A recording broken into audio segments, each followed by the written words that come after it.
Imagine this.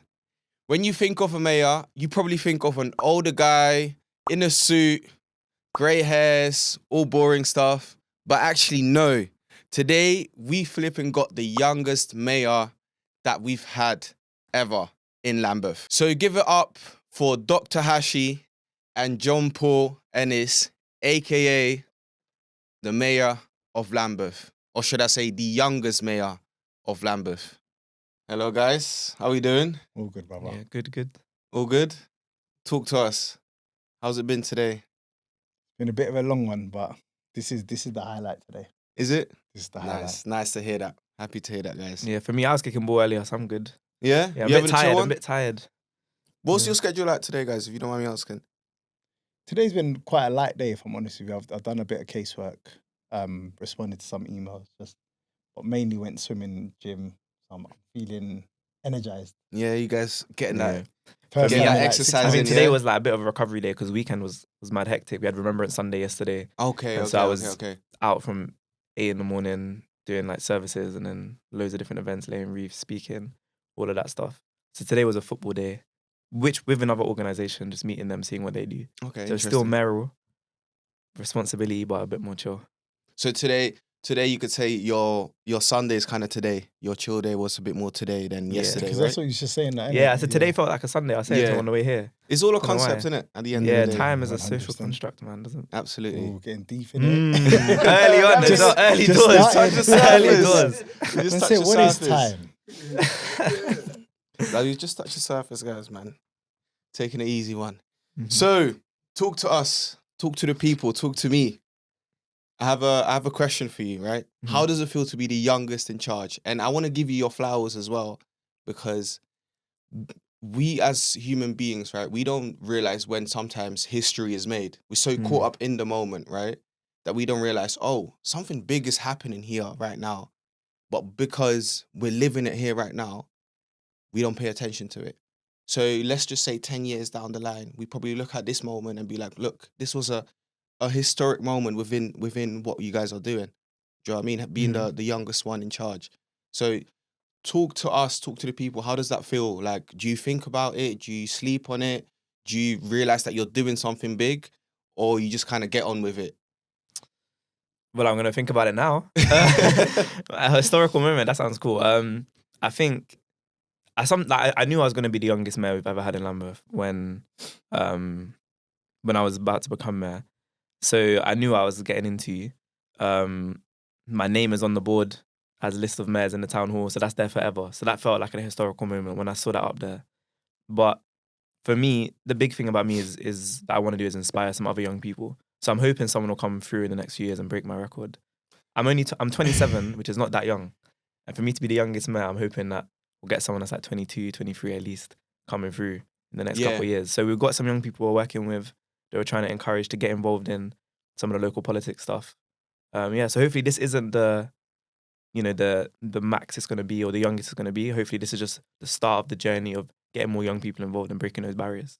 Yeah, because records are there to be broken Exactly. eventually, right? But Yeah.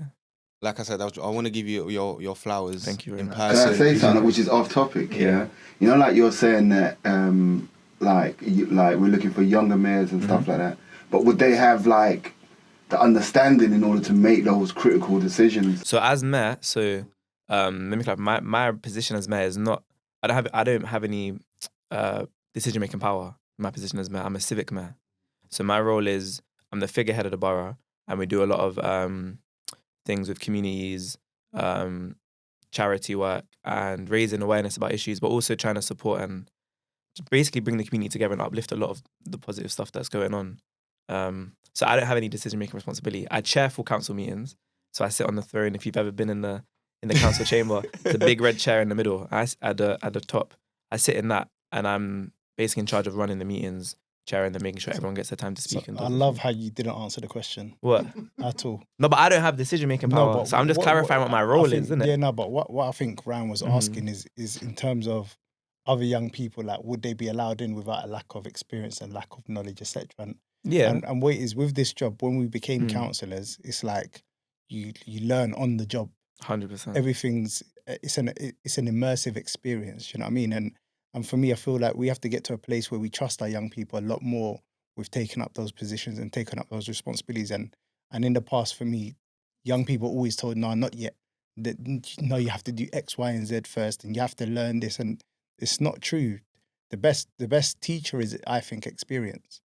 And so going back to your question, I think young people, we need to encourage them to be involved in all aspects of society, because 27 shouldn't be the youngest mayor ever. Do you know what I mean? That's like, you've gone into adulthood, you've kind of been impacted. Aye. Yeah, you've been impacted by the traumas of life. You know what I mean? I would love to see younger people involved. We've got a young person in Parliament right now, don't we? A member of Parliament. I think he was, 18? Sounds crazy. I mean, that's a bit too young maybe for Parliament, though. Oh, look at you creating barriers for young people. I'm joking. Don't cut that out, you know. Make sure that stays on. Wow. Nah. But do you know what it is like? After all that talk about records being broken and that, you know. Yeah. I'm joking. But I think for me, when I was 18, I remember thinking, yo, I want to be Prime Minister at like 30. I want to be an MP by the time I'm like this age. I would have already been an MP kind of thing. But then I remember people telling me to slow down and saying what you're talking about. And I think I agree with what you're saying. Like, we need to trust our young people a lot more. They have a lot of experience. Everyone talks about life experience. Some of our young people have gone through crazy stuff that people who are way older than them, 10, 20 years plus, have not gone through. They don't have necessarily the same life experience in terms of longevity, but doesn't mean it's any less filled or rich. And so 100%, I think, when I first became a councillor, I didn't know what was going on. I knew I wanted to get involved because I cared, and that I wanted to have the opportunity to help represent my community. But it doesn't necessarily mean I knew the inner workings of what the council looks like. Just hold that for 1 second, because I was going to ask you, what made you become a mayor? Like, why? What was your first introduction to this world, you know, as a young person? What would you say, at what point did it spark that idea? To become mayor or to become a councillor? Councillor, just in general, how did you get into this? So my background, I didn't care about politics, Right. I was involved in like, I just wanted to be a footballer, or I wanted to be a physiotherapist if that failed, and then, or a football coach. So I was doing a little coaching with Lambeth Tigers. Okay. And then I was like, football was going to be my thing because I'm obsessed with it. I'm a big Arsenal fan. And then when I was 17, my mum passed away. My first year, sixth form, just a few days after my birthday. And then I remember having this feeling of like my mum was a really good person and everything, but the next day when I went to school, no one really cared. Like, there were people around me that knew cared, but like the world moved on basically. Yeah. I had this big crisis of like legacy and not wanting to be forgotten. So when I was 17, I had this big moment. I was like, I want to do something that leaves a mark that I can be remembered for. So then I started getting involved, became a bit of like a yes man. I started getting involved in everything locally, anything I could just to make a difference. And then, got involved with this program called the Advocacy Academy. So it's a youth social justice program. They take you when you're like 17 and they put you on a journey of learning about different social justice issues, how to tackle them. And they kind of empower young people to be able to make a positive impact. And then 2021, I was getting a bit fed up of always talking to someone in a position of power. But I want to be on the other side of the table making those decisions. So then I got involved and managed to get elected as a councillor in 2022, and then saw the potential of what I think the mayor could be with engaging young people, and then got elected this year. Wow. That's a story. Yeah, it's long though. That's a story. Interesting. So what would you say to people that think, politics is not necessarily for young people? What would you guys say to that? It has to be for young people. The young people are the future. And I think we need to get out of the kind of mode of trying to make decisions for young people as if they don't know or they haven't got the capacity to know. And I think there's as JP was saying, I think that we've got a big problem with legacy. Sometimes as older people, we're always trying to hang on to relevance and hang on to the spaces that we're supposed to be cultivating for young people. And I think that's the problem. We should, like, as councillors, we shouldn't have a kind of, you know, every age for me has got a place and a role to play. Right. But I feel like there ain't no role for young people currently. And sometimes that's part of the narrative we give them as well. We're always telling them off and we're always telling them not to, you know, aim so high and be realistic and stuff like that, rather than, you know, saying to them, you can do whatever you want. You don't feel like that's been said enough? you can do what you want as a young person? You don't think we have the opportunity to do... The best example I can give is when I was younger and, you know, we had some really talented people around in terms of football. Right. And all the parents were like, nope, lawyer, doctor, pilot, you know, that's it. Footballer weren't even really that. And then you look at footballers getting 300 grand a week, 600 grand a week. But they were getting that type of money back in those days. No, but they see, not really. If you look at it, that's... You don't know how old he is yet. No, not his gender. Right, this how you hate the 18-year-olds anyway, so I don't know who you're fighting for. But no, my thing is, like, when I talk about my generation, I feel like even up until now, it's only now that people's really seen the potential of the football industry. Right. Do you know what I mean? Yeah. It's only now that every child is in an academy and every child is trying to get signed, etc., because they see the potential in it. But when young people were seeing the potential in something they were passionate about, we didn't encourage it because it was our narrow views that we imposed on them. But you're only successful if you do these certain kind of professions. And for me, sometimes, like, when we look at young people now, their thing is streaming and gaming. Right. And the industry in terms of what success looks like, there's nuts. But right now, you've got lots of parents that don't really buy into it because I don't feel like we listen to our young people no more. Sometimes they can see what's coming, they can see the changes, and they get on it. Like when you look at things like Twitch. Right. Oh, now I don't know what Twitch is. I'm not going to lie. It's a live stream. There's a thing but they live stream and stuff. It's a bit too much for me. Do you know what I mean? Right. But these young people, they'll be buying little things and these little converters, and you plug this in and they're really excited when something new comes out and they plug... I don't know what's going on. But you see, if a young person says to me, that's what I want to do, I'll be like... So do you have any kids? Sorry, do you have any kids? Nah. So you'll be happy if you're... Sorry? I feel like I've got bare adopted kids. Nice to hear that. But if your son comes up to you and says, I want to be a Twitch streamer right now, right? You say, okay, do what you have to do. No, I'll say, sell it to me. What does that mean? Okay. Do you know what I mean? What does that mean? What do you need? What does success look? You know, go through almost like a business planning with But because them. you're aware of how it has influenced the young people. You're working with them too, though. No, but I think it's not because How do you convince? What I'm saying is, how do you convince, let's say, my parents or their parents or the people that are watching right now, you still have that mentality of like, no, I need you to be a lawyer, I need you to be a doctor, I need you to do this, I need you to do that, I need you to get all your degrees. Yet there is people making possibly like millions and whatnot doing Twitch. You probably heard the names of Kai Cenat and all these guys doing that. How do you then sell that to the parents? So for me, I wouldn't be selling that to the parents. What I'll be selling to the parents is to listen to your child, explore some of the ideas they come up with, like actually become a partner for your child. Does that make sense? Because especially younger children, they're still going to need that protection that a parent can give, even if you're their manager, even if you take up a position as their agent, etc. But a lot of us don't listen to our children because we don't think they have value in terms of their opinions. And that's what I think is, I would encourage parents to challenge themselves to actually listen to what your child is saying. When they're saying they want a PS5, what do they want a PS5 for? It's, the traditional view of that is they just want to play. Not that they're going online and they're entering competition, they're actually really good. Yeah. You know, your child, if you say to your child, what do you want the new FIFA for? And they say, well, the last one I was, the 5th best in the country. And you're like, what? I thought you was just playing. Yeah, of course. Because we're not really investing time in that. And for me, especially with the social media era that we're in, you really have to be a bit more involved in what your children are doing online from the safety aspect anyway. So I think it's just really, I think, a partnership. Would you reckon the parents should take that conversation to their children, or you think the young people, we can take that conversation to the parents too? I think the channel should be open both ways. Okay. And I think that's part of being a good parent, is making sure those channels are clear. I think that responsibility really sits with the parents. I understand where you're coming from, but I think there's still a lot of parents and a generation that still believes in the old way, if that makes sense. I think that's like because of their understanding, right? So it's like they have a traditional mindset of, and it's more like because a parent cares for their child, they want to protect them, they want them to have that safety net of education because there's something to fall back on. Exactly. So I think as a young person, even if your parent is not listening to your dream because they don't get it right now, take them on that journey, like Hashi's kind of saying, but also concede a little bit of ground on it. So like do it. Don't stop pursuing what you're trying to do, but also kind of compromise. So say, okay, that doesn't mean I'm not going to stop taking my studies seriously.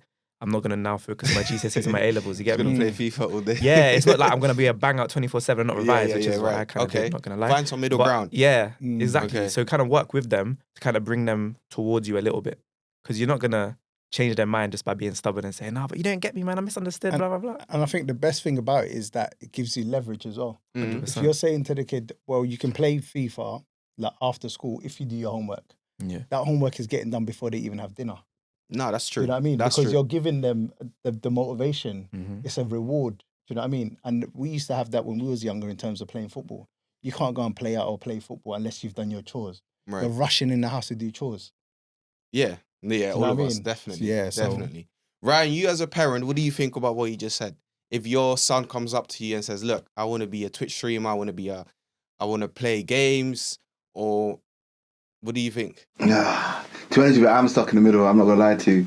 'Cause And you know what, Yeah. yeah. I'm a bit traditional. Because the thing is, I'm not saying it's not a possibility, but like I think I still live with the concept of like I would rather my son be a doctor or a lawyer or So accountant. have you seen like all the NHS strikes and stuff? Yeah, I've seen that. That's because they're not getting paid enough. But like So that's why you're pushing your child. No, but you know what it is? It's even like this, like the Kais and that, empathy. and like my thing is this is like even like we don't want to go like say for instance with the young Philly thing, for instance, right? All of that lifestyle.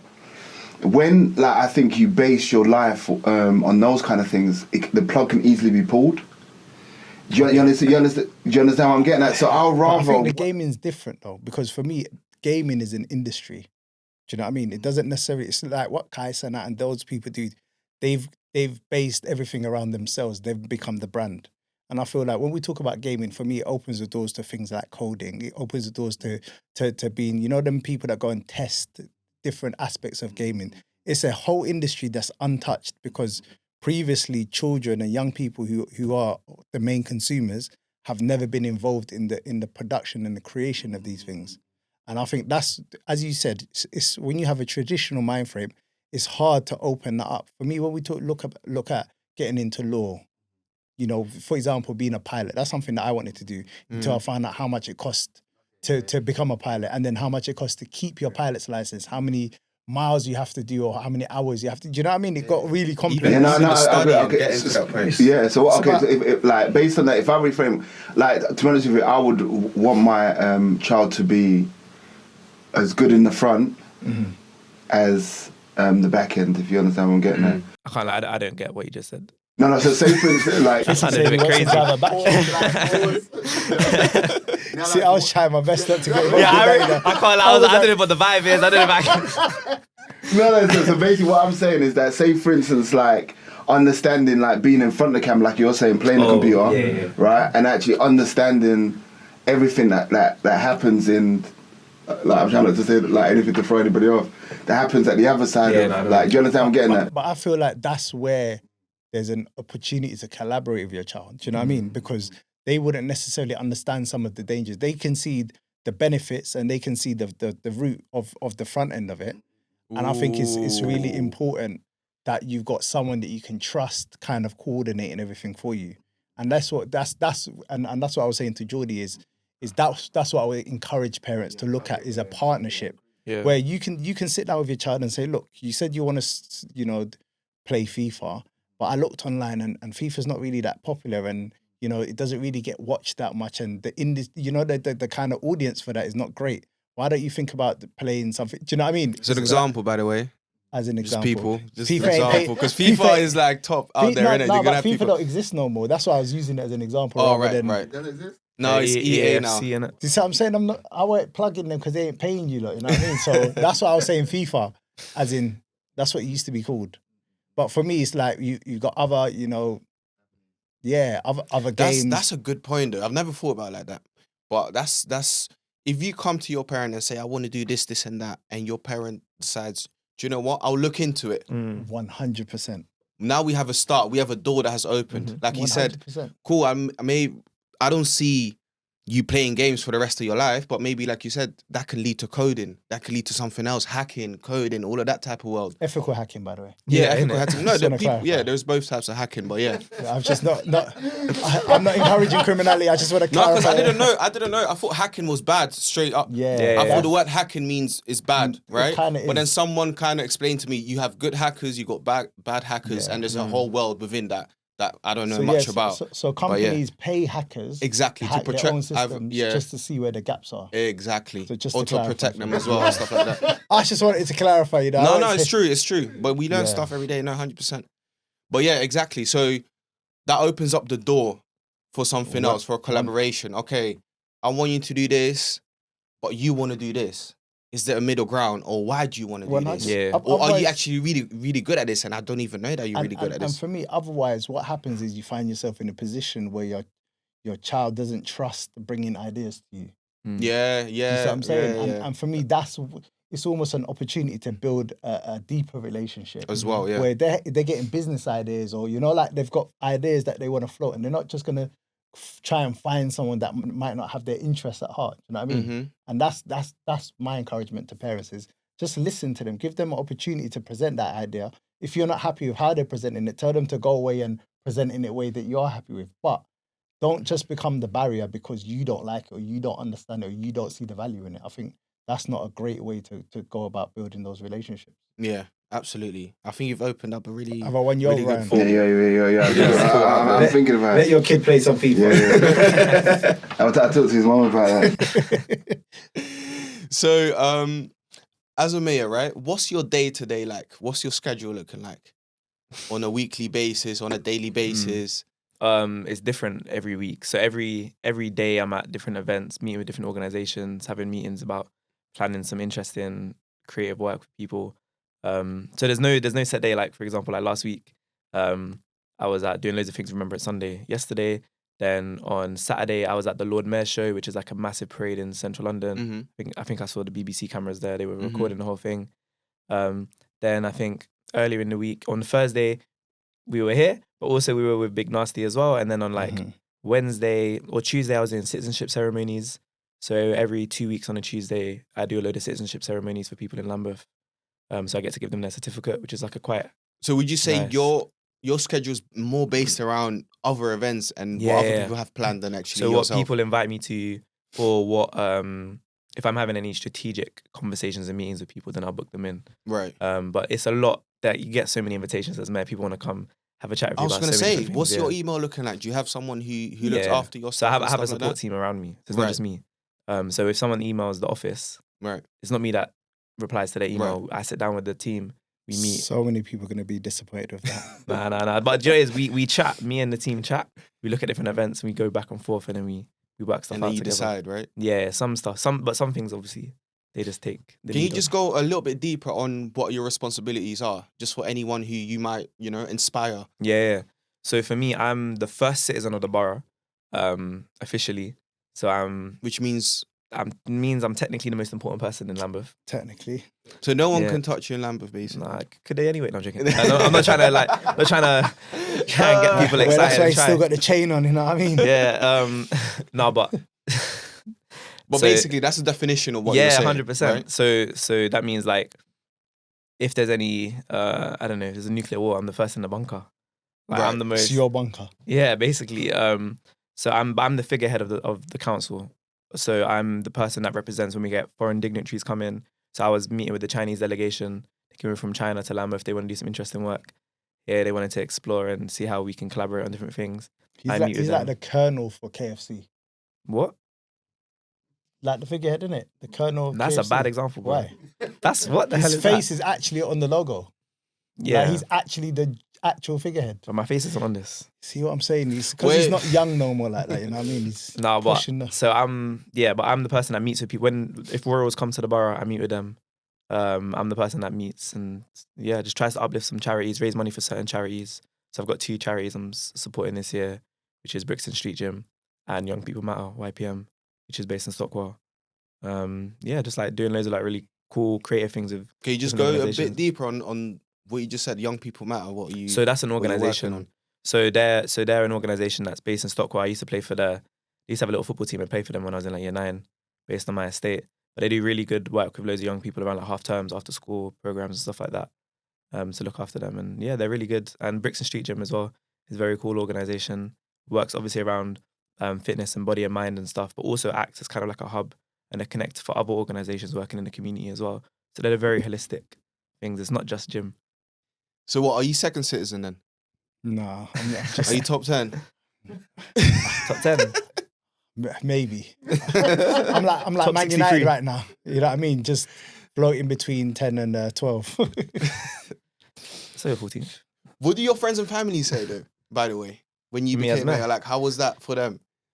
No, Or are they were- like, whatever? Or Nah, are they like, they were gassed, obviously. So I had my dad's side is from Ireland, so loads of them came over for when I became mayor, so that was cool, taking loads of pics. My friends were excited as well. It's weird. There's like my friends, when we went to like Lambeth Country Show, and in the summer, my friends came to hang out with me in the town hall and stuff, and they were asking permission. Can we do this? I was like, bro, I'm the mayor. We can do it. Yes, we can do that. Like, who are you asking if you can do something in my room? Oh, It's that's my, a flex. like he was sitting down on the chair and he was like, wait, can I open the window? I was like, bro, yes. Like if you want to open it. Like it's my room. We can do what we want. Yeah. But it's like that yeah. kind of like frame shift in terms of like what you're allowed to do and what you're now responsible for. And that kind of position is something that I saw was quite interesting with people, trying to change their perspective on what it means to be someone in a position of power. Interesting. Yeah. Interesting. Well, that's what you said you wanted to be as well, right? Yeah. So you yeah. wanted to be on the other side of the coin Mhm. just to see what it's like, you know? And with that being said, right? Do you believe it's possible for any young person from any background to do what you did? 100%. You know, just for that person who's on the other side, a Yeah. young person, because we all believe that young people can do it too, right? Mhm. So for me, like I'm someone that, so I grew up in Stockwell and Brixton, from a council estate. No one in my family before me has gone uni. I went uni and dropped out as well, so I don't have a degree. I almost got kicked out of school. In sixth form, I almost got Wow. kicked out. Repeated the year in sixth form. Then they tried to kick me out. There was only one teacher that saved me. So like my journey is not like a typical journey you would Exactly. assume. Exactly. So 100% anyone can do it. You don't need any particular degree or qualifications. You just need to care. And as long as you care and you want to be here, me and Hashi as well are like advocates for that as well. So we can help you. Anyone in Lambeth, if they're interested in a young person, we'll help guide you. Dr. Hashi, before you fall asleep there. No, I'm not. I'm in deep thought. Oh, I like that. Because I got a question for you. What is the biggest challenge you face as a councillor? I think it's people's perception of what the role is. Okay. And for me, sometimes, people think because you're a councillor that you automatically can, totally make all their issues disappear like there's no process. And for me, that's, especially from people from my community and my background, they feel like that the most. So, for example, they'll be like, Hash, you're a councillor, innit? Bro, I need a house. like, what? Yeah, my house is overcrowded, man. Like, I'm living there with my 2 kids in a 2-bedroom. I'm like, in my head, I'm like, compared to some of the challenges people Well, you are can facing, understand why someone would possibly just think that maybe you have access. Yeah. Or what I would think, let's say, I imagine I'm like your little cousin or whatnot. I would ask you these things just because maybe in my head, right, I believe, again, like you said, that perception, that you have access to these people easier than I do. Mhm. Or that you have a contact that might have a contact that might be able to help me out. Mhm. So it might come from that. Right. So it's You know? like Right. having a cousin that's a footballer and then assuming that you're the only one asking them for tickets to the match. Yeah, but I'm gonna. You see what I'm saying? But you don't think you're expect the your only cousin. You don't expect your cousin Are to you the only bring you cousin? in. I'm Somali. There's bare cousins. Hundreds. Yeah, but that's you know how our All over the culture world. works as well. That's But my point is, sometimes I don't feel like putting that burden on someone in that way is fair. I know, but We have 320,000 residents in Lambeth. Imagine if you become the favourite for someone to bring their problems. And what people often forget is that you're human, that you've got a capacity. Do you know what I mean? Like some of the challenges that you have to deal with within your personal life, let alone the fact that you're a councillor. People will call you at any time they want, email you anytime, and often with serious problems. So my thing always is about trying to But teach that comes people. with it, no? No, it comes with it. But again, it's like sometimes the burden could be so much that you might decide not to be a counsellor no more. Then where's the benefit to people? And for me, sometimes I don't feel like people really think about you as a human anymore. They see you as only as a counsellor. But that's any person who moves to a position of power Exactly. or wealth. That happens to all of them. Exactly. Yeah. And I'm sympathetic to all of them, because I used to be the person on the other side shouting because of the things that I thought I deserved and my community deserved. And this has been a real eye-opener, because I used to think, you're a counsellor for the area, I'm your resident, you need to help me out. Without understanding. Yeah, the expectation is bad. The expectation is bad, but also there's a system behind it. So what your counsellor actually is, your counsellor is the amplification of your voice. They're not necessarily the person that can make everything happen. They're a person that has access to make your voice louder so it's heard by people that can. So for me, a lot of the work that I've done since I became a counsellor is teaching people about the process. Send emails. I'll forward in the email to a relevant person. I might meet with that person to gain a better understanding. So, for example, with the housing thing, for example, we've got 40,000 people on our waiting list for approximately 500 homes. So 40,000 for 500 homes. 40,000 for 500 homes. The Conservatives were in power for almost 15 years and didn't build a single house. How are we going to be all right? Yeah, but you can understand why someone, again, you was on the other side. Mm-hmm. So you didn't understand the process. Now that you're on this side, you get the process. 100%. So educating people on how the process works is what's going to help that message to come across, right? But also for me, I was, in hindsight, I'm a bit embarrassed that I didn't just do a little bit of work to understand the process before going to the councillors and before presenting these issues. And I think that's something that should be taught maybe in school. Yeah. I Do mean, you know that's, what I mean? yeah. There's a real gap in understanding of the role. Do you know what I mean? And for me, even becoming a councillor, even before you get elected, you get selected. Before you get selected, do you know what I mean? You have to be a member of a certain group or party. It's a real deep process, a number of processes side by side. And people don't understand it because all they often see is just the name on the ballot, ticket, and then walk out. So like I said, for me, there's a real education gap that I think has to be taken up. Okay. That's a good point. That's a good point because, like I said, the person on the other side just thinks that you're a person who's in a position of power, who can get things done, who can pull the strings. See, I don't even think they see you as a person anymore sometimes. And for me, that's one of the messages I always... How do you deal with that then on a personal level? I'm quite deeply religious, if I'm honest. So I give that burden to God. And I ask that as long as I'm of pure heart and good intention, that God protects me. And I'm comfortable with that. So I don't mind people being upset with me as long as I know I've done my best. But also, one of the key messages that I push is to be kind to each other. And sometimes people, depending on what you look like or how they perceive you, decide whether or not they apply kindness to the approach. I've met some wonderful people going through some horrible situations that have approached me in the kindest way ever. And that's really like that. Imagine someone going through something horrendous. Maybe they're homeless. Maybe they're sleeping in a park. Maybe they're going through domestic violence and have had to flee their whole life and change everything. But they're still saying, sorry to disturb you. I know you're really busy, but do you know what I mean? And then there's people that are saying, I messaged you this morning. You ain't got back to me. You're like, what? Like, I'm on my way into work. Do you know what I mean? And it's those different attitudes. And I think in society, generally, we've lost the kindness to each other. We've lost the empathy that, is just because someone is a member of parliament, you don't know if they lost their parent, lost their partner. You don't know if they're going through grief. You don't know what their mental health is like. But we assume because they're in a position of power and influence that we can chat to them or approach them however roughly we want, which is not the case. We have to always remember that people are people first and their job second. That's true. You need to say that again. That was too complex for me. No, as in people are people first. Yeah, people are people first. That's something that people need to really understand. Your occupation is something you do, not who you are necessarily. Ooh, you said that. No, some Dr. guy Hashi. called Dr. Hashi. Hashi. Yeah. 2024. Interesting. So that's what I was asking about friends and family. Like he was just saying, people might treat you different. Have you not experienced anything like that? Maybe friends, maybe particular individuals who might have looked at you completely different since you've been in this position?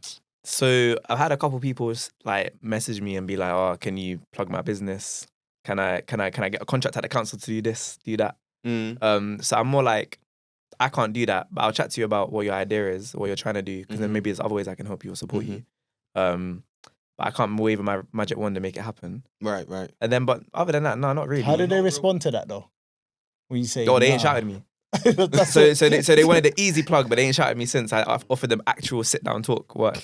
But then I had a weird experience here. Someone who went to my school, who I haven't spoken to in time, messaged me. They didn't message me actually. I don't want to bait out the situation. Yeah, we just don't say. Nah, if I talk about it too much, the way it's so specific. Yeah, but it's so big. But basically, spill the beans. Spill the beans. Basically, exclusive. Nah, basically, like they wanted me to come and talk to the kids at their school. They're now a teacher. They wanted me to come and talk to the kids. I was like, yeah, that's calm. Like me and this person we went through up and down phases of friendship. Like we're never like best friends, but we were cool. We all have friends like that, don't watch. Yeah, we're cool. It's not that deep. So then they added me on Insta again and then didn't message me, but then got a young person from their school to get in contact with me to say that this teacher knows you, they want you to come, but then doesn't want to be the person that, I think they don't want to feel like a beg. They don't want to be the person that asks me. So they're trying to go through the young person and doing some roundabout thing, which is weird because if I wasn't the mayor, they wouldn't do that. They'll just shout me. But because I'm mayor, then I'm like, I don't want to beg the mayor. Like, and because they feel like there's some weird now that power dynamic or something. It's weird. Like, did you go to the school? I haven't been yet, but I will. So they kind of had a point. And... What? No. Nah, because they said it. Like but the thing is, then I was like, there's like a process to invite me as mayor. You got to email the office. They might send you a form about what do you want the mayor to do, all of that. And then the young person was like, do I have to? Can I do it, or does the teacher have to do it? So then I already know the teacher's told them that they doesn't want to do it. So then it's like. Yeah. But that's what I mean about the processes as well. People just assume it's like that. But the thing is, you can just pull a plug and it's done. Yeah, but the thing is, if he assumed that, he would have just shouted me on Insta. But he hasn't. So it's also, I think, just a bit of a weird, like, negative interaction. But. Do you guys feel like you have changed at all after being in a position? Because 100%. Yeah? 100%. In what way? I feel like... It doesn't have to be for the... No, I feel like I'm a lot more measured. Do you know, I feel like I'm a lot. I was a wild guy before I became a politician. I'm not gonna lie to you. I used to say whatever I wanted, as long as it's how I felt. That was my rule, and that's not even right. Do you know what I mean? And so I remember I used to go to meetings and get mad at police and be shouting down, like shouting at them, like. And this is where I'm getting this point of be kind. Like I didn't see police as humans. I don't think I just saw them as oppressors. That was it. And as a result, I dealt with them like that very harshly because I'm like, you're almost erring on the side of evil. I've been stopped and searched almost 100 times. You know, every time I've been dealt with roughly, and I wanted to kind of almost get some payback. And it's until I became a councillor and I've worked with them across the table and seen some really good officers, like people like Nigel Pearce, who's one of our sergeants in Lambeth. Amazing person, first and foremost. Amazing person. And as a result, you can trust him as a police officer because he's such an amazing person. And for me, I didn't really experience that before because I never came across police in like moments of peace. It was always something's happening. They think I've done something. Do you know what I mean? They're running around. Then you look at the context of the cuts to policing. They've lost 27% of their workforce since 2010. That's like just in London. That's 3,000 less police officers, less pay, more danger, more crime, more violence. You're like, how they're working don't really sound sustainable. So you can imagine how they feel as people coming into work to go and face people trying to stab them or people shooting up. Do you know what I mean? So for me, becoming a councillor really made me reflect on the world and society and how we interact with each other. Because up until then, I was very into myself and into the things that affect me daily and the things that I see. And if I didn't see it, it weren't my problem. Another quote by Dr. Hashi. I think for me, I changed a little bit with, I think when I first became a councillor, I felt a lot of like imposter syndrome. I think since... In what syndrome? Imposter. Okay. So like coming into the space, I didn't really know what was going on. Right. I knew I was one of the youngest councillors as well. Everyone who was... Pressure? You feel a bit of pressure? Yeah. And then also everyone who was kind of in the space seemed to know what was going on. Or they're like proper like political nerds. Can you explain imposter syndrome? Yeah. So like just feeling uncomfortable, a place that you don't belong into Right. a space. You walk into a space, you feel less knowledgeable, or like you're not meant to be there. You shouldn't be there. So that's how I felt going in. When I first became a councillor, and I was quiet. So I think everyone assumes I'm a very quiet person, and I'm a very like laid back person. But I think over time, like coming into my show a bit more and just being like, you know, I'm here for a reason kind of thing. And I do know a lot just generally, and that's why I want to be in these kind of positions. Right. And I have a lot of experience in loads of different things. But I think a lot of people, when they come from certain backgrounds, or if you're not used to being in those types of spaces, you can feel like you don't belong. And so that's a big change over time that's happened. I feel a bit better now. Maybe I think the gold chain helps, you know what I mean? You can't walk around without confidence in it, do you know what I mean? How do you think companies like Orange, bro, have contributed to young people and to that struggle that you say we have just as young people? I include myself, of course, of maybe not finding the right path, or maybe not having the opportunity to do something. You know, Orange Bar has given me the opportunity to do something that I really wanted to do. And my friends know I've been trying to do this for a long time, but I just haven't had the opportunity to do it. So then a company like this comes along and gives me that opportunity. For me, I spoke to Ryan over the weekend, and I think for me, it's so important that there are organisations that trust young people to take a lead on things. And the truth is, there's a lot of good organisations out there, but there's also a lot of organisations that don't. Wait, can you just repeat what you just said before? So for example, for me, Ryan could be doing this interview right now. You know what I mean? Yeah. He could have wrote the questions for you. He could have put all the pressure on you and then took all the plaudits. I do want to say a big shout out to Ryan, and I want to give him an applause for giving all of us the opportunity to be here, you know? Yeah, because even when I met you in the last interview, I remember, as I said to you the other day, I remember you saying, boy, I don't even know what I'm doing, you know, this is what I want to do, but this is the first time I'm doing it. Do you know what I mean? And same as Tyra, she was quiet as a mouse. And then she just burst out with all these questions at the end. Do you know what I mean? Right. And for me, that's why I'll keep coming back here, and I'll be a strong supporter of Orangeville, because there's not a lot of organisations that trust young people to do that. Like, I want you to reflect just in on it. general, like I can talk from experience, because I've done all different types of jobs. And as soon as you walk in the door, that you're perceived, you're already judged, basically. You're already perceived. Like a liability, innit? Exactly. And a lot of times they don't give us enough time to adapt, to start getting better at things and gain that experience. Because how are you gonna? They always want experience, right? You get away from uni, right? You come back from uni, and they always want experience. But how are you gonna get experience if you don't get the opportunity to do something? It's like a setup, innit? Yeah. Because they're like, you need experience, but we can't take you because you don't have experience. So you're like, so how do you get experience? Exactly. So, and I think like I said, so even that opportunity, seeing you here last week, still doing this, and knowing that the first time that I came here was your first time coming here, your first time, sitting in the seat, doing an interview, and then to see you still here, having your own show, part of the setup, part of the staffing, seeing Tyra doing everything in the cafe, etc. For me, is amazing because it's not often that you see organizations and people that work with young people really release the reins and let you take control of the space, let you take control of the direction of things.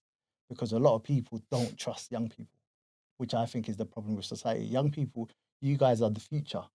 How are you gonna... That's a good point, you know? Yeah, how are you gonna learn how the world works if someone's always trying to control what you're doing? Yeah. You know that what you just said, you think young people are the future. I hear it, but I feel like also... You don't like young people. No. Hey, that feeling, you ain't even got me land. You ain't even let me land. But the thing is, what I'm going to say is... You got a track I record. think, it's not just the future. The young people are the present as well, and that's the Mhm. thing. So young people are more than capable of taking those leadership responsibilities or playing a more active part in lots of things. But my thing is, I think is a balance, because I feel like older people also have a big role to play. No, of course. Because if you say I'm not young saying people, kick them out. nah, but it feels like I'm just saying, like, you just got we're not problems doing with all ages, do you know what it innit? is? We're not doing a At queue. least We're not you're doing not a queue. innit? discriminating. It's more just like, there's enough space for that intergenerational and have that young person and be developed. that's what a big missing link for me is that real legacy. Real legacy means there's a point where the two different generations are actually holding hands, are indistinguishable from each other. How do we you know do what I mean? that though? It's How do we do that? I think it's being done right now, Yeah. because what Ryan's done, he's let you take the reins, but he's still there supporting. Yeah, but speak to, of course, we're living it right now, exactly. right? But He's you now have a responsibility to what he's doing with you now to do it with someone younger than you. right, And then just keep that domino effect, right? If you learnt from Ryan that he's going around your back and, you know, any sponsorships coming in, he's taking and he's using it, then you start doing the same thing with the people that you're supposed to be bringing through. So it's that learnt behavior that we totally ignore. If you deal with someone rough, they're going to deal with someone else rough because they just think that's fair. I'm passing on what I got. So sometimes, and going back to that core message for me of be kind, you never know the impact that you have on young people, especially in terms of how you deal with them when they felt vulnerable, they felt exposed. You know what I mean? Like as I said, I keep going back to that because it's quite poignant for me. And this ain't even my organization. I just happened to visit that day. And you was quite direct and said to me, bro, I'm not gonna lie to you. Like, I was like, yeah, so how long you been doing this? And you know, where did you get your question? And he was like, I even know, bro, I'm not gonna lie to you. This is my first day here. I just come to see what's going on. This is what I've been wanting to do, but no idea. I stopped asking questions after that. I was like, cool, I hear it. But again, like I said, the legacy starts there. It's how you're dealt with, how you're handled. You know what I mean? And I've seen you grow in confidence. You know what I mean?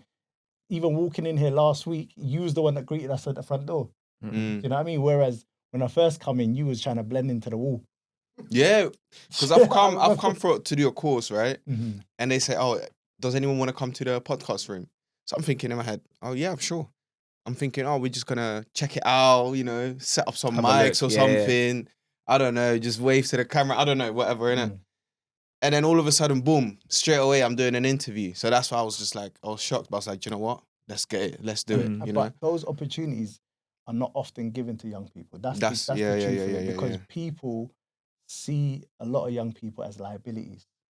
And for me, when you're young is when you're supposed to make the mistakes. True. So you can learn from them. True. Otherwise, you don't have no experience to be able to move forward with that confidence. Or the mistakes will cost a lot more once you're older as well. 100%.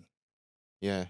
So on a day-to-day basis, right? How do you tell a resident in Lambeth, how can he improve? Like someone who's watching it right now, how can either being young, a bit older, whatnot, how does a resident improve the community, or what can he do, either it being big or small? I think the first... Both of you guys, by the way, yeah? Yeah, I think first and foremost is really about building knowledge and building knowledge, because it's about knowing who's who does what. Do you know what I mean? And connecting with each other. I think we're all as powerful as our networks. So there's a saying is your network is your net worth. Yes, indeed. You know what I mean? And for me, I just feel like society has become so divided over the last couple of years. So divided. Why do you think that is? You know, you've had recession, you've had COVID, you know, all these things that I've told you to be by yourself. Do things That's true, you know. Do you think it's programming a little bit? I wouldn't say programming, but everything's programming technically. You know what I mean? But my thing still is I'm a believer in humanity, and I think we can do whatever we want. So if we decide to go and sit by ourselves and do something by ourselves for our benefit only, we can do that. But what about the future? And for me, that's why I always think to myself about, you know, every little thing that you do is like a branch. It's affecting people that you don't even know. So one of my things is I'm always trying to put out goodness as much as I can, whether it's with charity that I run with my friend Solomon and Micah, called the Bricks and Soup Kitchen. You know, just sitting there. Sometimes you're sitting with people that are destitute, that haven't got anything going on, and then you hear their story, and all of a sudden you find out how much of a brilliant person they are. I've had those ones too. Yeah. And sometimes they feel like their situation defines them, and they become smaller and try to keep out of everyone's way. And for me, it's about that confidence piece, really. Just really trying to help people build their confidence and etc. Helping people build their confidence, helping people remember who they are, but also supporting them at the times when they feel low, so they can support someone else at a time that other person feels low. Another quote. Dropping gems. I think for me, it's just as well as like gaining that knowledge and just trying to see what's out there, getting your bearings of your, because you can live in an area your whole life and goes through it without really knowing or understanding how, like you said, how things work or who's doing what. But also just get involved. So like for me, when I first wanted to get involved, I was like, I didn't know where to go. So I spoke to one of my teachers who I trusted at school, and they said, join a political party. So I was like, all right. I did that, and then that was interesting in its own way, but didn't really help me locally in terms of getting involved in anything. But it was at one of those meetings I met somebody who was involved in things locally. So then when I started getting involved in that kind of thing, that's when my network exploded, and that's when I started actually learning from other people, meeting other youth organizations and charities, and dealing with stuff with the council. And that's, it's about your network, but it's about just jumping in and getting involved and just trying to find where you can help. Interesting. And help each other, Yeah. 100%. Because like you just said, someone's given me this opportunity, I can give it to someone else and then just pass it down. And as a community, we grow, we get better. 100%. Right? Yeah. And you got to understand it's going to come back to you as well. That's so true. So you're not That's just putting facts. stuff out there and then, you're emptying your cup and you're not getting anything back. Whatever you do when you help someone, you receive as well. Because when you put out love, you put out that energy, you're going to get it back in abundance because the community benefits and you're part of that community, so you're going to get benefit too. So it's not just, don't think of it as work. It's an investment in yourself and everyone. That's how I see a lot of things as well. Gems. 100%. Like partner, innit? You put in a tenner, end of the month, you got like £200. What's going on? No, but it's true, because my mum has always said that. Obviously, I'm religious too, and I truly believe that whatever good you do, whatever bad you do, nothing will just stay like that. Things will definitely come back to you. So my mum says the same thing. It's like an investment. At the end of the day, she says, I'm happy to do these things, either it be big or small, I'm happy to do it because it will come back to me in some sort of way at the end of the day. 100%. And I think in a community, especially in a community, you'll feel that too.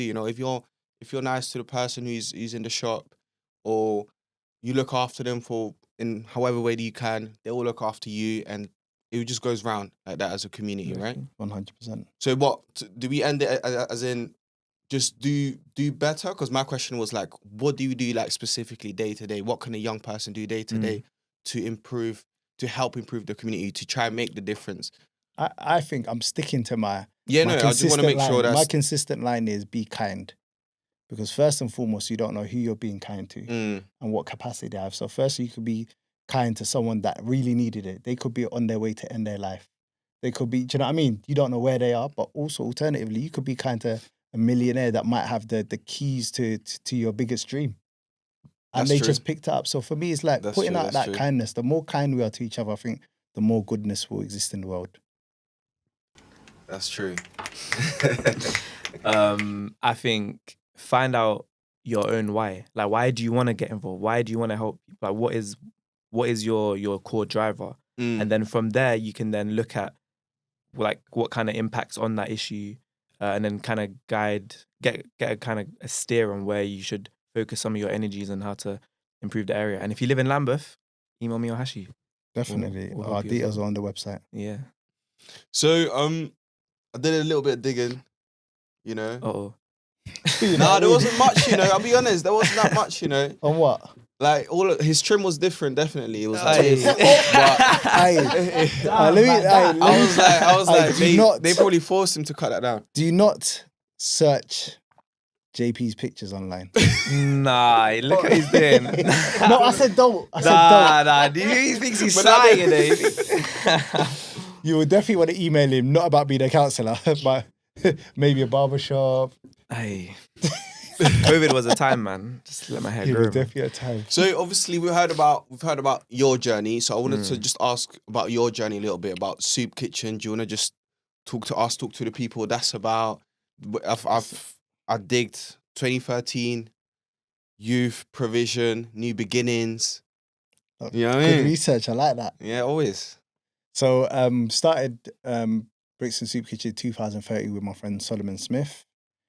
For me, it was interesting because I'd been a youth worker at that point about 13 years, and I had never thought about homeless people as a project or work. And I remember when he came to me with the idea, he was already giving out, tea and biscuits and stuff, but there weren't no structure. Right. And he asked me to get involved to actually shape it to what it's become today. And for me, I remember feeling mad embarrassed, because there's a guy that sits at the tube station near my house that was maybe the whole 13 years. He's just been he's like a monument almost. He's there every day, playing the guitar, just sitting there with a smile on his face. And he kind of started to blend into the background for me. And until, that having that conversation about Soup Kitchen, I had never thought about what's his name? Why is he there? What's the reason? Who is he beyond that situation, etc. And for me, that's really really opened my eyes to all of that. And we developed initially. We thought that food was the kind of issue that people were facing, and we found that it weren't. We had people that was coming to the Soup Kitchen that were lonely, people that was coming to the Soup Kitchen because they had mental health issues, people that was coming to the Soup Kitchen because their benefits didn't stretch. So we came across things like partial homelessness, where your rent is paid but you can't afford anything else. Do you know what I mean? And for me, genuinely, this journey of working on the Soup Kitchen project for me has been a complete life changer, because the way we developed into a community support centre meant that we, instead of food being the solution, we use food as the facilitator of engagement. It allows us to talk to people and build up trust, that they start actually talking about what the core underlying issues are. And they are some of the most amazing and fascinating people I've ever met in my life. And you'd never know You'd that be just walking past surprised. them. Yeah, You'd be crazy. surprised. It's one situation can take someone completely to the other side. 100%. And going back to that core message of be kind, you really never know where people are genuinely. And for me, like I said, it's been a roller coaster, but I've loved every minute of it, especially the people that we meet. Yeah. And experiences you get from that, the stories that you hear. 100%. There's so much more than, because all we see is the surface, right? Once you start speaking to these people, once you know their story, there's so much more to them, So talking about talking, give me an advice that was given to you about 5 years ago, or the best advice that was given to you 5 years ago, yeah, and has helped you to be in a position that you're in, or has helped you with a certain situation. And then I want you to switch it to, that might be your moment to give someone else an advice that they might use in the next 5 years. Pass it on, like we were speaking about. So I'm going to quote a lady, a community activist from Lambeth called Ros Griffith. So big up Ros. She once told me not to accept no from someone who doesn't have the ability to tell you yes. I'll repeat that. Don't accept no. How's that helped you, from someone who doesn't have the ability to say yes? Because sometimes you think you're talking to people, right, and they become the blocker to what you want to do, but you don't realize the reason they're being a blocker is because they haven't even got the ability to be the enabler. They haven't got the capacity for it. They haven't got the ability. So sometimes you might just be talking to the wrong person. So if I spoke to Ryan and said, Ryan, is there any way of using the studio? And Ryan said, boy, I don't know, I'll check. I might be a bit busy on the Mondays, but I'll have a look.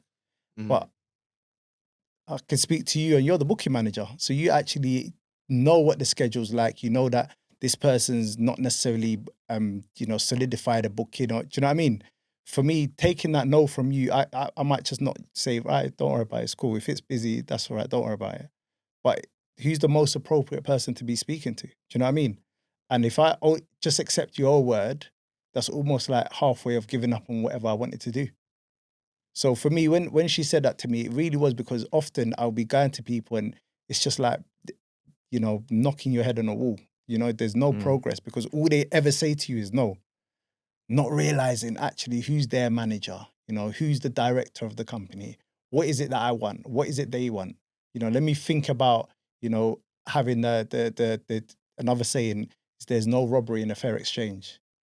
Let me make sure they can get whatever they want out of me, but let me make sure I'm getting what I need out of them as well. That's my responsibility. Whatever they're getting is their responsibility.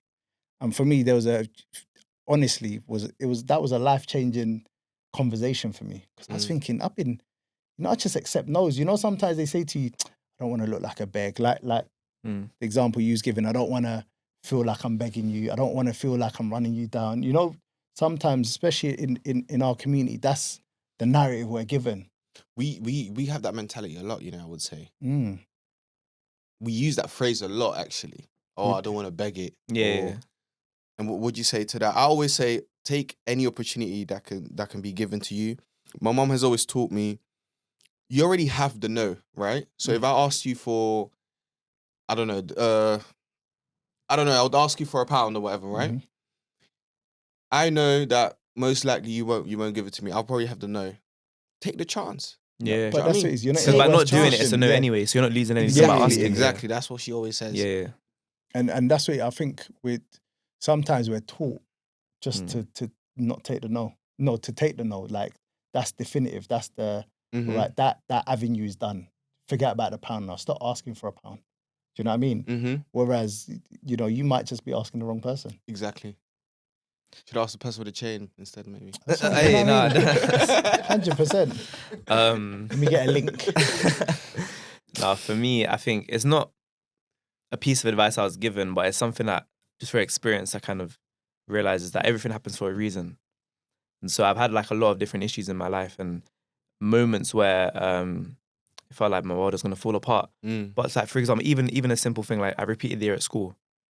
My girl's gone up to the year above me.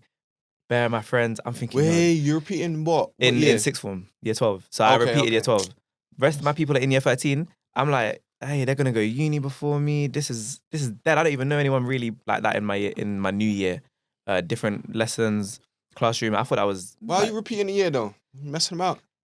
Small little bit. I'm a chatterbox in lessons. No, but that's, can I just need to I repeated. So I've got man. I got bare degrees by the grace of God. Yeah, Mm-hmm. I got biomedical science. I done my PGC. Got a master's in forensic science. I got a PhD.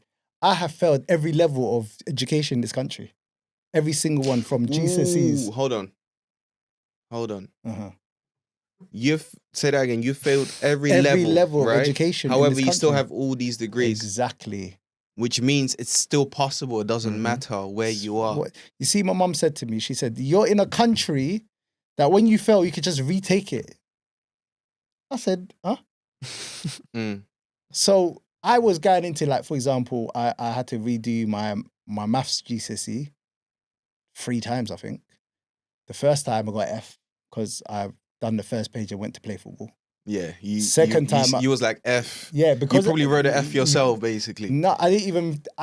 My F was forget about it. Yeah, I know. I was going to use a different word, but yeah, that was what I'm saying. Yeah, but my thing. So I got F. So I just thought to myself, when I go to college, I'm going to redo maths. When I went college, they said to me, because I got F, I could only be entered into the foundation. Right. And the highest you could get was a D. So now I went from D for don't forget about it. So when I got a D, I then went on to do intermediate to go and get a C. Mm-hmm. So I done maths GCSE 3 times. Yeah. And you still have to call me doctor. And then I went college and I failed the first year like a maniac. Like the complete year. I had to redo the whole year. So like you, I was, bye to your friends, see you later. They went on to year 13, I went on to year 12 again. Then I went uni. I done my first degree in biomedical science. I had to redo 3 modules. Mm-hmm. So I didn't even go to the graduation, but I was supposed to graduate the year after. Mm-hmm. Then I done my master's. I had to redo a module because I was involved in something mad. But it's that resilience. For me, every single time that I had to retake something, it got easier. There was less pressure. It was like my driving lesson, like my driving test. My driving test, I failed. I don't think no one in this country has failed worse than me. I got 7 majors. It takes 1 major for you to fail. I got 7 majors. What was that? Your first one? Yeah, my first one. But I was terrified.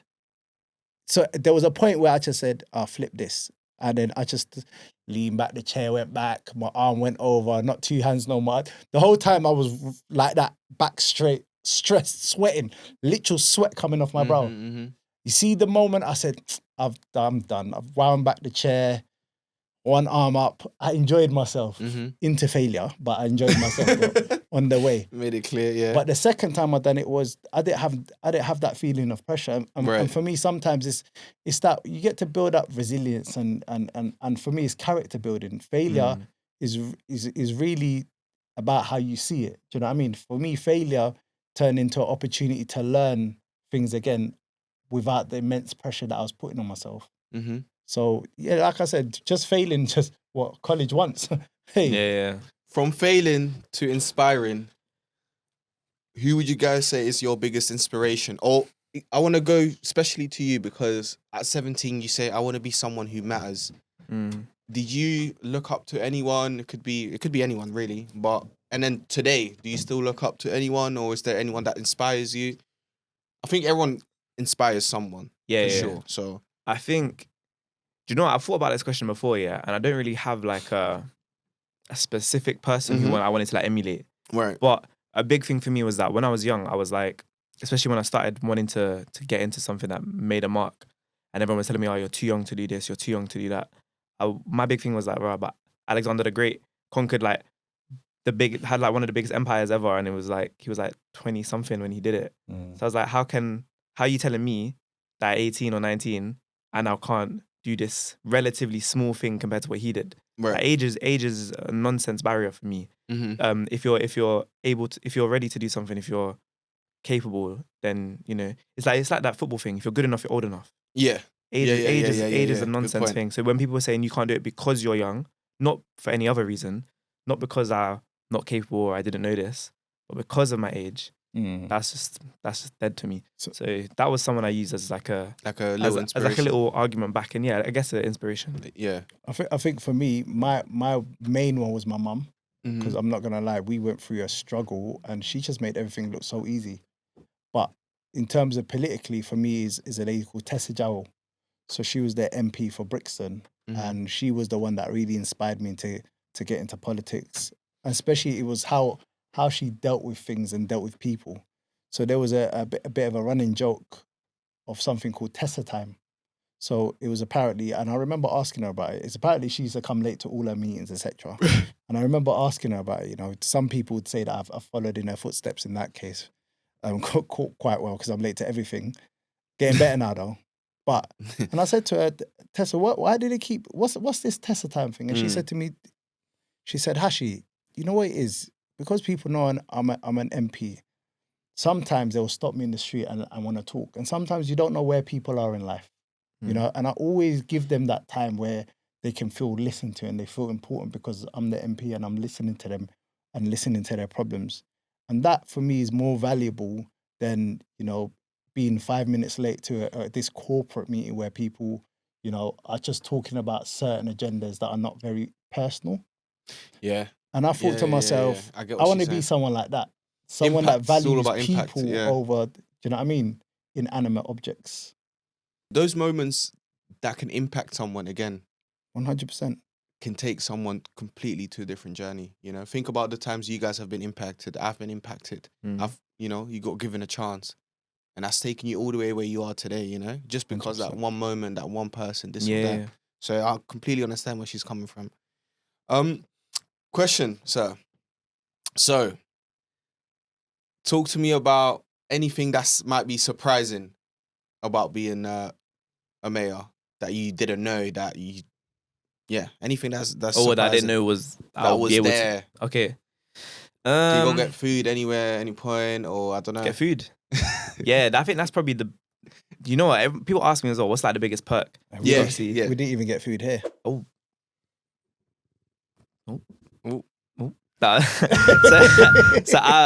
obviously the chain is sick, and then I have a driver as well. So Roland is my support officer. Wait, where's your driver now then? Just outside, isn't it? Just chilling, checking the perimeter. Yeah, security doubles up for the chain. Do you know what it is? He's not there for me. He's there for the chain. So As long as the chains are I'm right. just the carrier of the chain. The chain is what Roland is there for. Because I can go to a meeting without the chain. He doesn't necessarily have to come with me. Don't even care. If I wear the chain, he has to be there because the chain is insured. So he's that's there. why you don't take it off. Oh yeah, but also yeah. So I do take it off though, like at home and I don't. No, I of don't wear it course, at of home. course, of course. Has You're to not go gonna and be it lives in rolling the your town hall. chain. Yeah, but so the driver whole thing is mad. No, that that's was mind blowing. Wait. And he has to open the door for me as well, you know. What? Me like Does he have to? that's the protocol. He has to open it and he has to open the door for me to get out when we arrive somewhere. But I always forget, I'm not really used to it. I just open the door and get out. And then he says, "Oh, Mr. Mayor, you have to wait for me." I'm like, "Oh, sorry." Wow, It's just that's it feels different though, it innit? feels very alien to me, innit? Yeah. And then also the way I'm addressed. So some people say Mr. Mayor, but officially on the protocol, it's His Worshipful. His worship. His Worshipful the Mayor, which I don't like because I feel like that's a little bit blasphemous. Definitely sounds like that. Innit? So I'm not Yeah. a big fan of the whole His Worshipful because you're not worshiping What? me, you get me? So I feel very uncomfortable with that whole thing, but that's officially the title on the Okay. protocol. Having a driver, that's sick though. It is pretty cool, I can't lie. That's sick. But he can't like, I can't like, boy, I can't like say, "Oh, can you take me to Tesco, please?" Like, I can't like, you know, just do it no, for it's fun. only when you're Official but business. what's the percentage of you being like Mr. Mayor? Is that What not do you like mean? most of your days, most of the time? Oh no, so always, even if I don't wear the chain, I'm the mayor. Yo, that's no. Yeah. Yeah. All of a sudden, So I'm chain always- comes up. Finish stripping of your title. Yeah, it's like Batman. It comes off. I'm No, but what I'm saying is, he's most of the time with you. yeah. He's with me At like the end every of day, the pretty much. Do you know what I mean? Cool. Your own time is free As time. much but he might actually see me more than his kids. I feel kind of bad. yeah, It's true, it's that's true. true. That's true. But yeah, we spend a lot of time together. So, but that's cool. And then the other thing is, yeah, Hashi joked about food, but genuinely, I don't really have to pay for food as much as I was before because I get fed up bare stuff. So if I pull up to like the KFC there, you say, I know the mayor. You know? No, so Oh, what it is, not like usually that. because they invite him, when Yeah. they invite him, they'll supply food. Yes, normally so there's like like- a little something. Like a KFC or something Oh, like okay, cool, like cool, what we cool, cool. agreed last week. When we was Look, coming. he's Yeah, trying but to run an agenda here. I'm not on that no yet. KFC, But man. I'm just saying, like, when Get I some go to water. events, sometimes they bring me food in it. So that's what I'm. No, that's your not a- agenda. I love it. No, I'm not running. No. You're He's just being a twisted bit it. more He's twisted it. He's just being a bit more subtle. I was just saying You that see always. me, I'm direct. Nah, He's nah. telling you. Usually, when I go to places, they give me food. No, I'm not doing that. Cool, say nothing. See, look, he's a bad influence. You're right. You're hungry. That's Um, all it is. I respect that. Anyways, Are you not hungry? no. You're not hungry. Nah, man. Well, after those hours of running around playing I'm football, calm. hard to believe, man. I got anyways.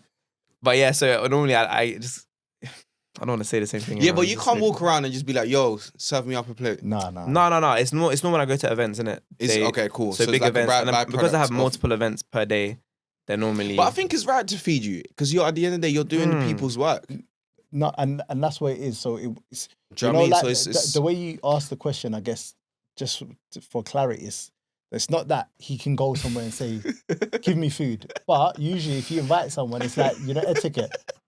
You know what I mean? They Yeah. just offer them cups of water. yo, he comes in. this guy's He comes bad. in. This guy- He comes in. You be like, "Yo, Hey, I guarantee one. we're gonna have KFC waiting for us outside. nah, sick." Any challenges because of your age though? Do you think Yeah. people challenge you or people within your industry challenge you? Definitely. So basically, there's a I don't want to throw them under the bus. There's a London Mayors Association, yeah, which Right, are really good. They support all the mayors across London. right. But they're very strict on what you can wear as mayor or what you should wear as mayor or how a mayor should look. I was how you should present. that's cool. Me, sometimes I'm in the Brixton Streetwear hat. I'm like wearing one of the jackets now, but look, I'm wearing jeans. I've got these little rip things. Yeah. I mean, very trackie- unmayor He's like. drip, yeah, very No, dripped out today. I am mayor like. No, but I'm 'Cause- saying that's 'cause- very unmayor like to have rips in your jeans. Why? Why can't Why your can't the jeans mayor- be intact? Why can't?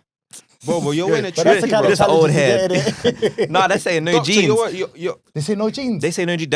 I wear trainers everywhere. So sometimes I'll go to official events in my suit, but if I have to wear a suit for some stuff, but then trainers as well, because I'm adding a little bit of my own kind of thing. Yeah, But no, feel I like it, that. I yeah. like that because actually. we're kind of like what? Because kind of going back to what you said, like why does a mayor have to look a certain way? Why do I have to change who I am or how I am to fill this position? You shouldn't have to.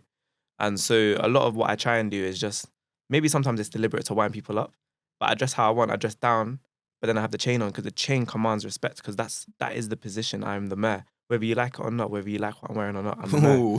So- Whether you like it or it's not. So Facts. that's like some of the challenge. Another one, this woman, so funny. Like looking back, it's funny. I went to an event. It was in the summertime. It was like kite day at Streatham Common, and I even tried to like dress up a little bit. So I wore a linen shirt. Right. I was like, a shirt, it's summertime. It looks a bit smart, but it's linen, so the material is thin and can get crumpled quite easily. But I got out of the car and there was a camera because someone was filming me doing something, and this lady came up to me. She was like, "You meant to be the mayor?" I was like, "Yeah."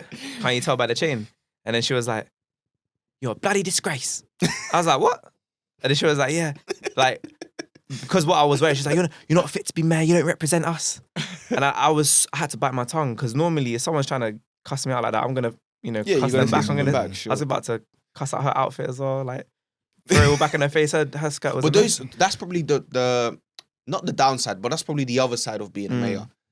Now you have an image, you need to, not a fake image you need to show, but there's people who moments have, like that where you need to bite your tongue, where you need to show It's true. you're the bigger person, where you can't get into these like petty arguments or little 100%. things. Because You know? Or you have to be clever about how you do it. What you represent is bigger than you. Yeah, 100%. You know what I mean? Well said. And so like when she was saying all this stuff to me, I was holding it. I just kind of started like laughing in it because there's nothing else I can do.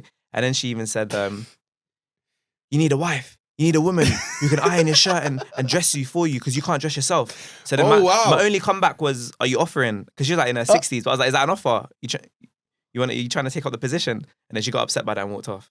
So that was how I diffused it. Sounds like a formal complaint. Yeah, well, was never tough, getting through, man. so that's all right. Have you had moments like that quite a bit or not? No, not really. I've been, Trainers. like just trainer stuff, and I've had Probably get Do like you know- little jokes. Do Like you know little, what? I had someone say something mad to me yesterday. Yeah, someone was like, "So Remembrance Sunday, I'm in my robe and chains. Roland is there, who's my driver, my support work officer, Right. with the mace. It's a big gold mace, which is used traditionally as like a weapon to protect the mayor back in the day, like a massive big gold so like a mace. symbol. Smite It's down like your a- enemies. Yeah, basically. So I don't know why he didn't swing, to be honest. But some guy came up to me yesterday and he was like, "What's that?" I was like, "Oh, I'm the mayor." And he was like, "Mayor of where?" I was like, "Oh, Lambeth." He's like, "What? So why are you white?" I was just like, what do you mean? And then like, I didn't know what to say back to that because I wasn't ready. And then he was, bro, I can't lie, I was thrown bare. And then That's mad. he was like, "Yeah, so why are you white?" And then I was like, "What? Like, what do you mean?" And I was thinking of what to say, like to come back to you. What'd you say? What'd Yeah, you say bro, to like, I that? was like, "What the hell?" And then he was just like, I'm joking. And he just walked off. But he was bare angry. And he was like, I don't know, I think he was in his like 50s or something, but I was... Oh, so not even. I think Nah. like a young person. Nah, that's like, he was a big grown man. And I was just like, right, okay. Like, but what did you even say to that? That's I was trying to think of something quick.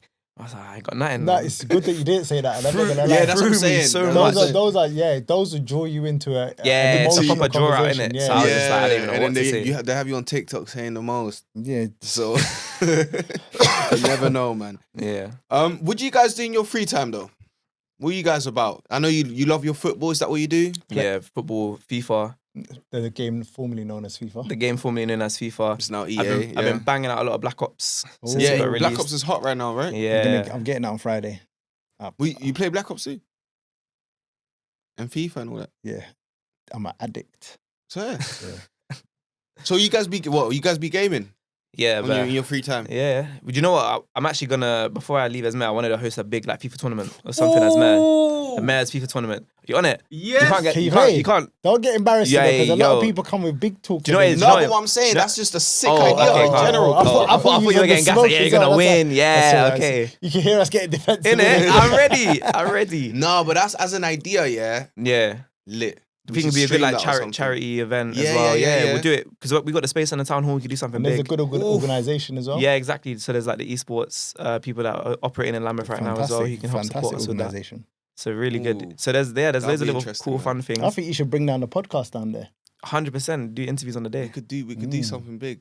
We could do That'd something be big cool. there. That'll be really interesting, and it'll give a complete different tone. Yeah, because I've even Do you know what I played. mean? We had some young people in, and we were in the mayor's parlor, which is like my big office, which I used to bring people in and like have meetings there or whatever, entertain guests. And we had a big screen and we played FIFA with some young people there, like They for were like sick.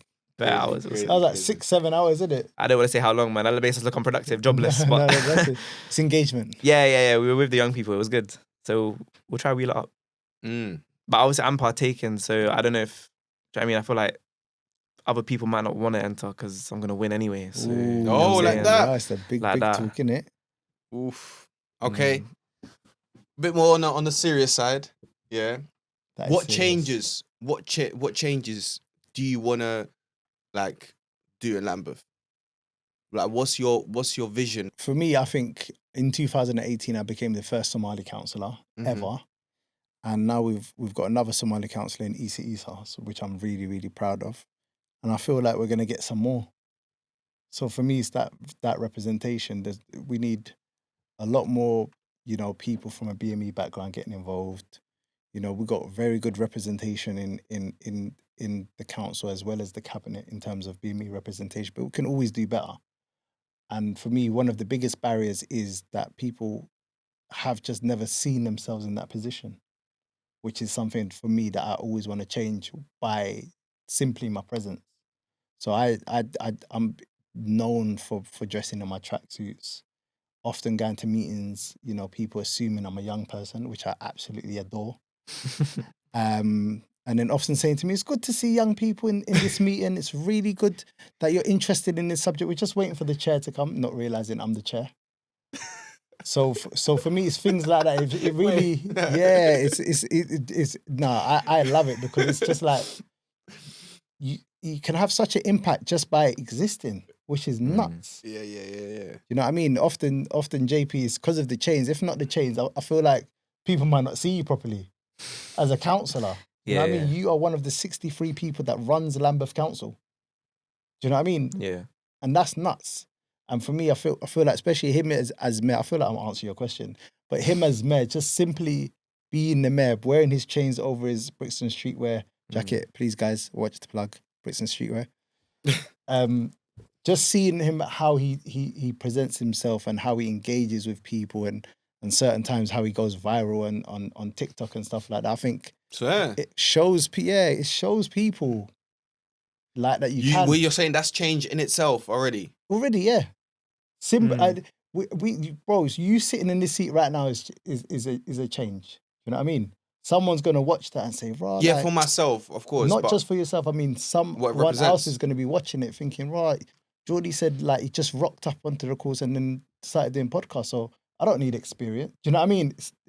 You never know who is watching you and taking inspiration from your actions. Yeah, you never know. Which is why I feel like we have to carry ourselves in a certain way. True that. It's another deep one, isn't it? So I think for me, I'm not going to say what Hashi said because I think I agree with everything he said as well. Even the way I speak, people say, "Rah, the mayor, you sound like Mandem, you sound like me." I'm like, "Yeah, bro, I'm from Brixton." You give more identity to exactly. Us as well, yeah. So there's that kind of whole aspect of I can be in these spaces. So that's just building on what Hashi said. Yeah, right. Without changing as well, innit?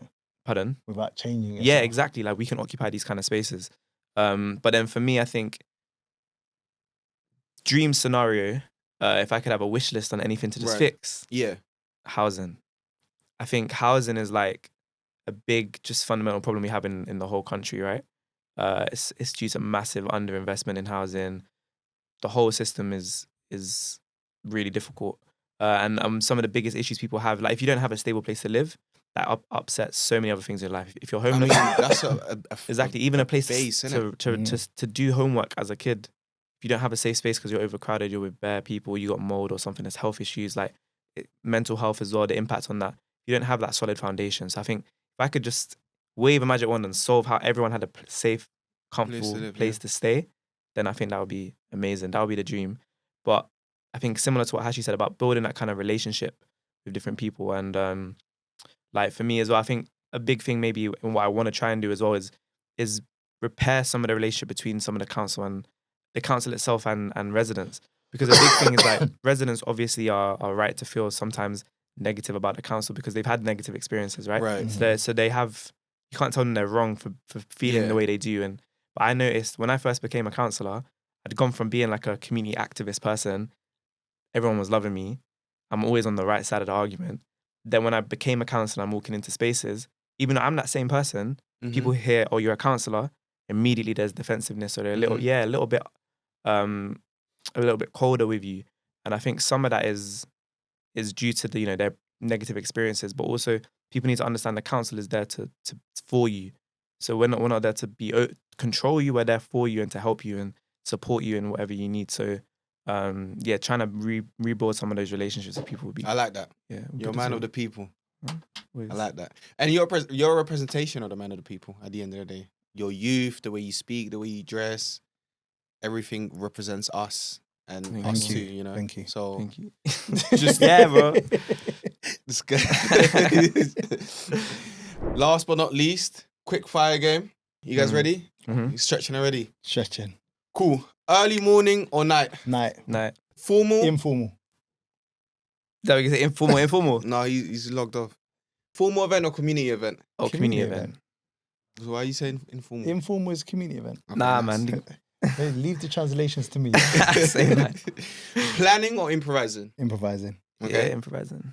He's just going to keep copying me. That's what he's be an individual.